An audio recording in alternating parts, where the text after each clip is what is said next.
News లో details చూస్తే 2 రోజుల నుండి వరద ఉధృతంగా ప్రవహిస్తోంది. ఒకప్పుడు గోదావరి ఉగ్రరూపం దాల్చితే ఎన్నడూ వరదనైతే ఎరగని కృష్ణమ్మ ఇవాళ మాత్రం మహా ఉగ్రరూపం దాల్చింది.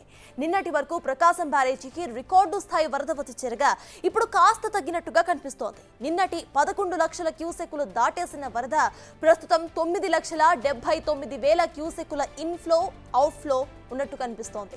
రెండో ప్రమాద హెచ్చరిక ఇంకా కొనసాగుతూనే ఉంది. మొత్తం 70 గేట్లు తెరిచి సముద్రంలోకి నీటిని విడుదల చేస్తున్నారు అధికారులు.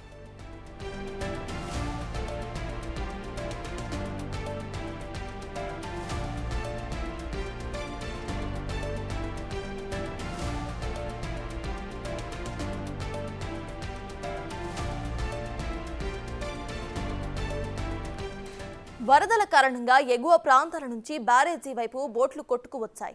అలా 3 బోట్లు వచ్చి ఢీకొనడంతో గేట్లు లిఫ్ట్ చేసే ప్రాంతం మొత్తం కూడా డ్యామేజ్ అయింది. వరద ఉధృతికి పడవలు వేగంగా వచ్చి ఢీకొట్టడంతో బ్యారేజ్ 69వ నెంబరు గేట్ పాక్షికంగా ధ్వంసమైంది. ఒక పక్కకు ఒరిగిపోయింది ఆ గేట్. బ్యాలెన్సింగ్ వెయిట్ కు బోటుకు మధ్యలో ఆ గేట్ చిక్కుకుపోయింది. ఒకవేళ ఆ గేట్ కిందకి పడిపోతే వరద ఉధృతికి అది కొట్టుకుపోవడం ఖాయం. ఎగువ నుంచి వచ్చే వరద ప్రవాహానికి అడ్డుకట్ట వేసి కొత్త గేటు బిగించాల్సిన పరిస్థితి ఇప్పుడు కనిపిస్తుంది. ప్రస్తుతానికి ఆ డ్యామేజ్ అయిన గేటును ఎక్స్పర్ట్ కన్నయ్య నాయుడు రంగంలోకి దిగి పరిశీలనలు చేశారు.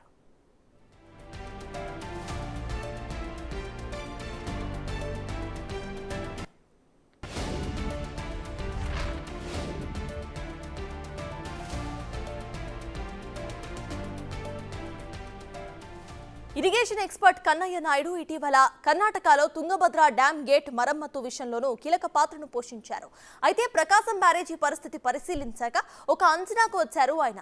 పనులు మొదలు పెట్టేందుకు సిద్ధమయ్యారు కూడా. ఇవాటి నుంచే గేట్ల అమరిక పనులు మొదలు పెడతామని అన్నారు. 15 రోజుల్లోగా గేట్లు అమర్చబోతున్నామని కన్నయ్య నాయుడు స్పష్టం చేశారు.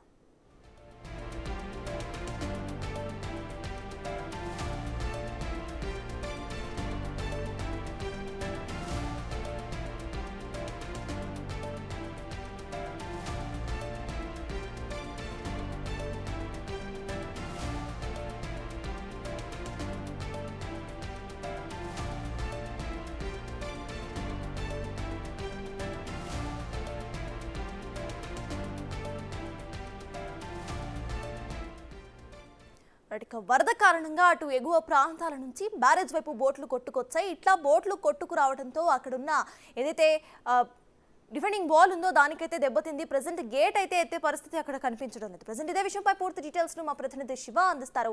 శివ, చెప్పండి, ప్రెసెంట్ మనం చూస్తున్నాము అక్కడ పరిస్థితి ఎలా ఉంది? అయితే కన్నయ్య నాయుడు టీం ఆల్రెడీ ఒక్కడికి వచ్చి పరిశీలించినట్టు కూడా తెలుస్తోంది. సో ప్రెసెంట్ అప్డేట్స్ ఏంటి? ఇటు సత్తాజ్ మొత్తం మీద చూసుకుంటే ఏదైతే ప్రకాశం బ్యారేజీకి సంబంధించి ఇసుక బోట్లకు సంబంధించి నిన్న తెల్లవారుజామున దాదాపుగా ఒక్కసారిగా 4 బోట్లు వేగంగా వచ్చి ఒక బోటు గేట్ నెంబర్ 69 వద్ద కూడా ఏదైతే పూర్తి స్థల భీముని ఢీకొట్టడం జరిగింది. ఆ భీము 2 భాగాలుగా విడిపోయింది. ఆ తర్వాత గేట్ అక్కడే ఇరుక్కుపోయిన సంఘటన కొనసాగింది.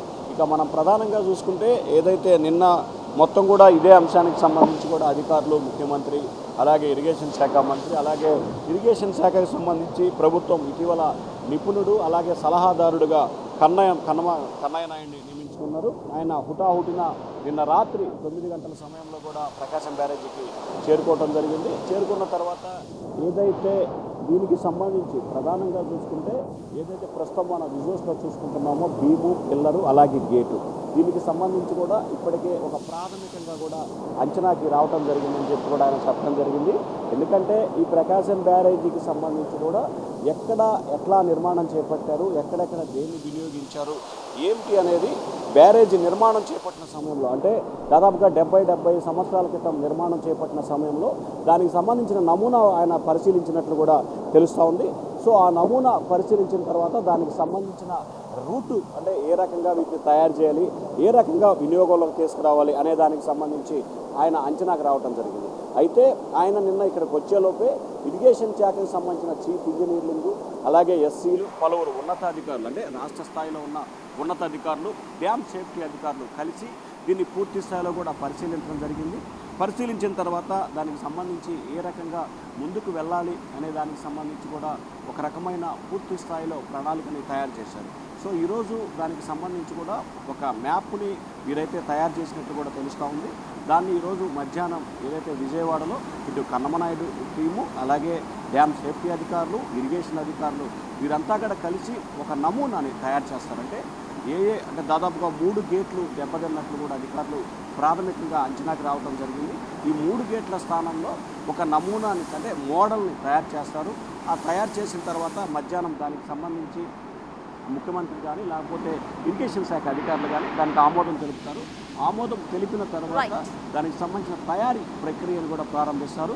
దాదాపుగా 4-5 రోజుల కాలంలో పూర్తి చేసి ఇప్పుడు ఏదైతే భీములు కానీ గేట్లు కానీ దెబ్బతిన్నాయో యాజ్ ఇట్ ఈస్గా బయట తయారు చేసుకొచ్చి ఇక్కడ అమరుస్తామని చెప్పి కూడా ఇరిగేషన్ శాఖ అధికారులు అయితే చెప్తా ఉన్నారు. Right, thank you Shiva.